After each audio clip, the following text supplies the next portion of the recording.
नमस्कार, आप देख रहे हैं आवाज इंडिया, देश की भरोसेमंद आवाज। मैं हूं पिंकी। खबरों का सिलसिला शुरू करने से पहले आइए नजर डाल लेते हैं आज की हेडलाइंस पर। प्रधानमंत्री नरेंद्र मोदी आज दिल्ली में लोक प्रशासन में उत्कृष्टता के लिए पुरस्कार करेंगे प्रदान।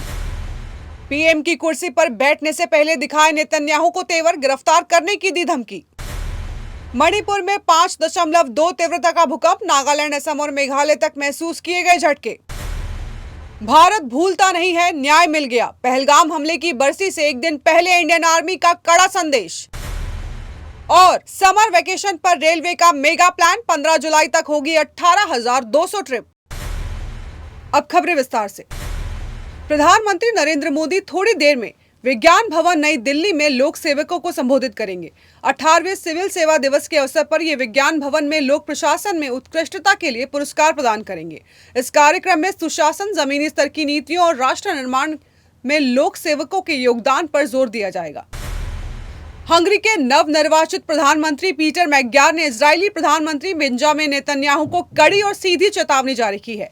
मैकग्यार ने कहा है कि अगर नेतन्याहू हंगरी आते हैं तो उन्हें हिरासत में ले लिया जाएगा। ये घटनाक्रम हंगरी में हाल ही में हुए आम चुनावों के बाद सामने आया है, जिसमें पीटर मैकग्यार के नेतृत्व वाली टिज्जा पार्टी ने निर्णायक जीत हासिल की है।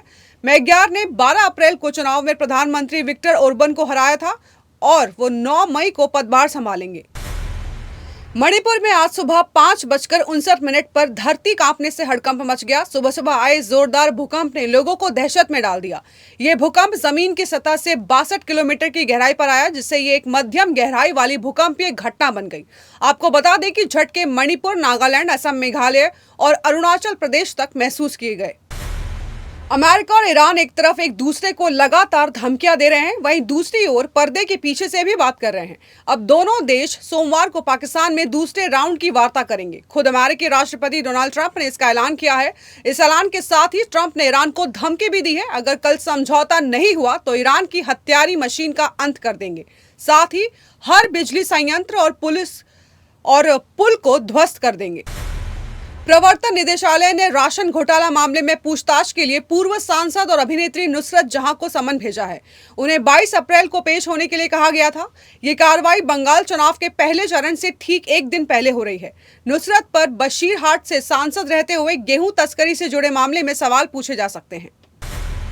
पहलगाम हमले की पहली बरसी से एक दिन पहले भारतीय सेना ने ट्वीट कर बड़ी बात कही। इंडियन आर्मी ने कहा, जब इंसानियत की सीमाएं लांघी जाती हैं तो जवाब निर्णायक होता है। भारत भूलता नहीं है, न्याय मिल गया है, भारत एकजुट है। पहलगाम हमले की कल यानी बुधवार को पहली बरसी है, 22 अप्रैल 2025। ये सिर्फ एक तारीख नहीं बल्कि एक चीख है जिसने हिंदुस्तान के कलेजे को चीर कर रख दिया था। पहलगाम की वादियों में उस दिन सुकून नहीं, मातम पसरा था। कायर आतंकियों के उस हमले ने 26 जिंदगियां खत्म कर दी, कई घरों के चिराग बुझा दिए। समर वेकेशन में बढ़ती भीड़ को देखते हुए भारतीय रेलवे ने 15 जुलाई तक 18,200 से ज्यादा स्पेशल ट्रेन ट्रिप चलाने का प्लान बनाया है, जिससे यात्रियों को कंफर्म टिकट मिलने में राहत मिलेगी। अप्रैल, मई और जून के पीक महीनों में यात्रियों को बिना किसी रुकावट के सफर का अनुभव देने के लिए रेल मंत्रालय ने कुल 908 स्पेशल ट्रेनों को मंजूरी दी है।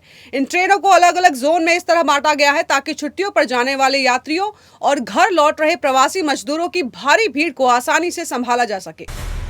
आज आईपीएल के 19वीं सीजन के 31वें मुकाबले में सनराइजर्स हैदराबाद की दिल्ली कैपिटल से भिड़ंत होने जा रही है।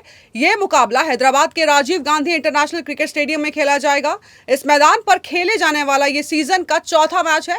इससे पहले यहां खेले पिछले 2 मैचों में मेजबान एसआरएच विजयी रहा है, जबकि एक मुकाबला लखनऊ ने जीता है।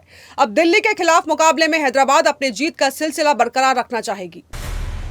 तो देश और दुनिया की बड़ी खबरों में फिलहाल के लिए इतना ही। जुड़े रहिए आवाज इंडिया के साथ, जल्द होगी मुलाकात। तब तक के लिए नमस्कार।